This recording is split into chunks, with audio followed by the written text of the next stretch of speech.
જો તમને રસ વગર તમે કામ કરશો ને તો મજૂર તરીકે કામ કરશો. એટલે રસ હોય તો કાંઈ તમારે રોકાણની જરૂર નથી, વગર રોકાણ. સારા દૂધની અંદરથી માખણ તૈયાર થાય, માખણમાંથી સારું જ ઘી બને અને એમાંથી પણ ઘણા બધા આયુર્વેદિક ઘી બનાવે છે 72 પ્રકારના ને આપણે 72 પ્રકારના અલગ અલગ ઘી તૈયાર થતા હોય તો વિચાર કરો કે જે આરોગ્ય માટે કેટલું સારું છે. અને જો તમે એ આરોગ્યની અંદર તમે એડ કરી નાખશો તમારા રૂટીનની અંદર, તમારું સ્વાસ્થ્ય છે તે મારું 50 વર્ષની જગ્યાએ 70 વર્ષ થઈ શકે છે. જય ગો માતા, વંદે ગો માતરમ. મિત્રો આજે બીજા એક મિત્રને મુલાકાત કરાવું છું, જે મારા મિત્રનો નાનો ભાઈ છે, કમલેશ મોદીનો નાનો ભાઈ છે, બરાબર. એટલે મારો નાનો ભાઈ જ કહેવાય. પણ આ છે ને અડધો સટકેલ મગજવાળો માણસ છે, કારણ કે કેટલો હોશિયાર છે, એટલા બિઝનેસ જાણે છે, તોય શેને લકાલવાનું કામ કરે છે. અને અહીંયા વિડીયો ઉતારવા આવે. તમે અહીંયા પહેલાં તમારો પૂરો પરિચય આપો. પહેલાં તો મારું નામ રોની મોદી છે અને મારું બેઝિકલી જે મેન કામ છે એ મારું માર્કેટિંગનું છે. અને હું આમ બેઝિક પાછળથી જણાવું તો હું ફિલ્મ લાઇનમાંથી આ ફિલ્મ લાઇનમાં આવેલો છું, ફિલ્મ લાઇનમાંથી પછી વેડિંગ લાઇનમાં અને એના બાદ યુટ્યુબ લાઇનની અંદર જોડાયો છું. અને કહેવા જઈએ તો આ વિષયની અંદર જ્યારે તમે કોઈ પણ ફિલ્ડમાં જાઓ છો તેની અંદર તમારો રસ હોવો બહુ જરૂરી છે. જો તમને રસ વગર તમે કામ કરશો ને તો મજૂર તરીકે કામ કરશો. એટલે રસ હોય તો કાંઈ તમારે રોકાણની જરૂર નથી, વગર રોકાણ. કેમ કે પહેલા જ્યારે સ્ટાર્ટિંગ કર્યું ને ત્યારે મોબાઈલથી સ્ટાર્ટ કર્યું. અત્યારે સૌથી સારામાં સારી કીટ જેના થકી તમે મોબાઈલમાં અમારા કેમેરા થકી તમે સારામાં સારું મૂવી પણ બનાવી શકો, એટલી ટેકનોલોજી અને એટલે જ ઇક્વિપમેન્ટ મેં અત્યારે મારી જાતે વસાવ્યા છે. બહુ સરસ. તમે આવું બધે ખાવાની વિડીયો ને એવું બનાવવાનું એવું કેમ તમને વિચાર આવ્યો? બીજું ઘણું બધું છે, સડિયું પહેરીને નાચવાનું ને એવું કેમ ન કર્યું? જો હું એને હું મુજરો કહું છું, બરાબર છે. આ વિચાર મને એટલા માટે આવ્યો છે કે જેનું કારણ છે કે જ્યારે હું ફોટોગ્રાફીનું જ્યારે કામ કરતો વેડિંગ લાઇનમાં, ત્યારે ગામો ગામ ફરવા જવાનું અને દરેક ગામનું અને દરેકને પોતાનો પ્રસંગની અંદર પોતાને સારું જમવાનું વિચારતા હોય કે મારા જ જમણવારની અંદર આટલી પંજાબી આટલી વસ્તુ સાદું વસ્તુ જમાડીએ, બધાને મારા મહેમાન આવશે સારું જમાડીએ. પણ અમારા માટે તો એ વસ્તુ દરેક પ્રસંગમાં કોમન છે. કેમ કે બરાબર છે, તો અમે શું કરતા, જ્યારે ઘરેથી ઘણી વખત ટિફિન લઈ જતા અથવા તો જે ગામમાં ગયા હોય તો એ ગામનું સારું વસ્તુ લઈને અમે ત્યાં જમતા. એટલે એ વિચાર આવ્યો કે ચલો એક કામ કરું, મારે આવી તકલીફ થાય છે તો મેં ગ્રુપ બનાવ્યું. તો એ ગ્રુપની અંદર જોડાયા બધા, એક પછી ધીરે ધીરે જોડાતા થયા અને મેં કીધું ચલો આને એક વિડીયો ફોર્મમાં લઈ જઈએ આપણે. ત્યારે મને કાંઈ જ બોલતા નહોતું આવડતું કે ભાઈ હું શું બોલીશ, મને ખાલી એટલું આવડતું કે શૂટિંગ કેમ કરવું, બરાબર. તો એના માધ્યમ થકી ધીરે ધીરે પહોંચતા પછી મેં એક વિચાર કર્યો કે જ્યારે ટીવીમાં જ્યારે જોતા ત્યારે તો ટીવી ને યુટ્યુબ ચાલતું, ધીરે ધીરે ચાલતું, પણ યુટ્યુબ જ્યારે ટીવી વધારે ચાલતું, ટીવીની અંદર સારી મોટી મોટી હોટલના વિડીયોઝ જોતા, એડવર્ટાઇઝમેન્ટ જોતા, મને એમ વિચાર આવ્યો કે નાની હોટલની અંદર અથવા તો ગલ્લા ઉપર લારીમાં જે જમવાનું મળે છે એ મારી 5 સ્ટાર હોટલમાં ક્યાંય નથી મળતું, એક દાવા સાથે હું કરું છું, બરાબર.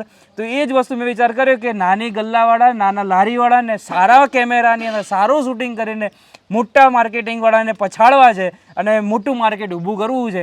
એનું નામ પણ મેં અત્યારે મારું હમણાં કામ પણ ચાલી રહ્યું છે, મોટો પ્રોજેક્ટ પણ ચાલી રહ્યો છે ગુજરાત ગવર્મેન્ટ સાથે. અમે ટાઈપ પણ ધીરે ધીરે અમે પ્લાનિંગમાં છીએ અત્યારે. એનું ગુજરાત ફૂડ ટુરિઝમ તરીકે અમે ઊભું કરી રહ્યા છે, જેના થકી નાના ગલ્લાવાળાને એક સારું પ્લેટફોર્મ મળી રહે, સારું હાઇજેનમાં લોકોને ખવડાવતા થાય.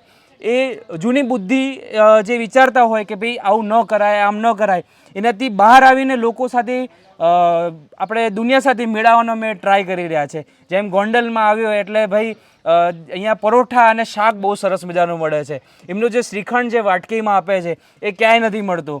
જ્યારે પછી કોઈ હાઈવે ઉપર સારી જમવાની હોટલો છે તો એવી જગ્યા ઉપર તમને બહુ જબરજસ્ત મળે છે. અને સાથે વાત કરીએ અને સાદું અને દેશી જમવાનું છે ને અમે બહુ પ્રિફર કરીએ છીએ રમેશભાઈ. તો જ્યારે પણ ક્યાંક સારું મળે ને ત્યાં અમે પહેલાં પહોંચીએ.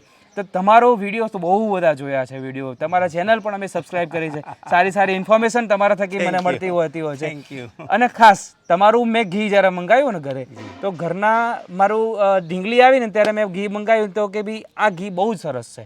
તો એ મેં વિચાર કર્યો કે ભાઈ એક વખત ફોન કરીને કહું કે ભાઈ મારે તમારે ત્યાં આવવું છે ગૌશાળા, તો હું વિડીયો શૂટિંગ કરીશ કે તમે આવો, ગમે ત્યારે આવો, તમને જેવું છે એવું જ વસ્તુ તમને બતાવીશું. એનો વિડીયો અમારી ચેનલ પર બતાવ્યો છે. અને તમારે પણ ઘી મંગાવવું હોય તો કોન્ટેક્ટ નંબર સ્ક્રીન ઉપર આપેલો છે. કેમ મંગાવવું છે એનું રીઝન તમને સમજાવું. અહીંયા છે ને જે ગીર ગાય છે ને એ ગીર ગાય જંગલ અથવા તો એમના ખેતરમાં જ એ ચરવા જાય છે. ચરીને આવ્યા પછી એ ઓરિજિનલ જે સારો ખોરાક જમે એટલે એનું દૂધ પણ સારું આવે, સારા દૂધની અંદરથી માખણ તૈયાર થાય, માખણમાંથી સારું જ ઘી બને અને એમાંથી પણ ઘણા બધા આયુર્વેદિક ઘી બનાવે છે 72 પ્રકારના ને આપણે 72 પ્રકારના અલગ અલગ ઘી તૈયાર થતા હોય તો વિચાર કરો કે જે આરોગ્ય માટે કેટલું સારું છે.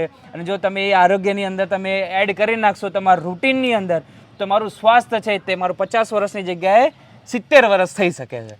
મિત્રો, જ્યારે ગાય ગામડુંની ખેતીની વાત કરતા હોય અને આવા યુવાનો ગામડાની મુલાકાતો લેતા હોય અને ગામડાની પ્રોડક્ટોને શેર કરતા હોય, ગામડાની પ્રોડક્ટોને શહેરની દુનિયા અને વિશ્વની દુનિયા સામે લઈ જતા હોય તો આ પણ એક અભિનંદનને પાત્ર કાર્ય છે. અને કોઈ પણ ફિલ્ડમાંથી, કોઈ પણ ક્ષેત્રમાંથી ગાય અને ગામડુંને ખેતી હારે જોડાવાનો ખાલી જજ્બો જોઈ, અંદરથી ઉત્સાહ જોઈ તમે માર્કેટિંગના લેવલેથી જોડાઈ શકો, શૂટિંગના લેવલેથી જોડાઈ શકો, ફોટોગ્રાફીના લેવલેથી જોડાઈ શકો, ફૂડ ટેસ્ટિંગના લેવલેથી જોડાઈ શકો, એનું પેકિંગ પાર્સલિંગ ને બોક્સના લેવલેથી જોડાઈ શકો, લોકોને રોજગારી આપવાથી જોડાઈ શકો. એટલે સાચા એન્ટરપ્રેન્યોર તો આપણા મા બાપ, આપણા ખેડૂત, આપણા ગામડાના જે ખેડૂતો હતા એ સૌથી મોટા એન્ટરપ્રેન્યોર હતા અને આજે પણ છે. કારણ કે વિશ્વના સૌથી મોટા સમુદાયને રોજગારી આપતો હોય તો ખેડૂ આપે છે. એટલે ગાય ગામડું ને ખેતી એ આખી માનવ સભ્યતાનો પ્રાણ છે. નહીં કે ખાલી ભારતનો, નહીં કે ખાલી અમેરિકાનો, આખા વિશ્વને ગાય ગામડું ને ખેતી હારે જોડાવવું પડશે. કારણ કે ગામડું સભ્યતા અને સંસ્કારની ધરોહર છે, ખેતી તમારા શરીરને પોષણ આપવાની ધરોહર છે અને ગાય તમારા શરીરને ઉર્જા, ઉત્સાહ, બુદ્ધિ, જ્ઞાન, વિકાસ અને વીર્ય આપવાનો આધાર છે. એટલે સંતતિનો પ્રાણ પણ ગાય છે. ગાય ગામડું ને ખેતી આપણા સૌની ધરોહર છે. અને ખાસ હું વસ્તુ એડ ઓન કરી શકું છું, અત્યારે ચલણ જે વધ્યું છે ને એ ઓર્ગેનિક ઉપર વધારે ચલણ વધી ગયું છે, બરાબર છે. જો તમે ઓર્ગેનિક ખેતીમાંથી કાંઈક પણ વસ્તુ તમે બનાવીને સેલ કરો છો ને, જે 50 વાળી તમે 200 રૂપિયા પણ વેચી શકો છો, બરાબર છે. તમારે પણ જો ગાય ખેતીની અંદર અથવા તો કંઈ પણ ગામની અંદર સાથે તમે જોડાઈ શકશો ને, બહુ જ મોટું કામ છે. અને આ ઇન્ડસ્ટ્રી અત્યારે જે લેવલે વધી રહી છે ને, જો તમે એની અંદર હાથ જમાઈ દીધો ને તો તમે, હું કહું છું કે તમારા છોકરાના છોકરાઓને કોઈ પણ જાતનો પ્રોબ્લેમ નહીં થાય. અને અમારા જેવા અભણ પરિવાર કરી શકતા હોય તો તમે તો કરી શકો. માટે આ વિડીયોને વધારેમાં વધારે શેર કરો ને યુવાનોને પ્રેરણા આપો. વંદે ગો માતરમ. ભારત માતા કી જય.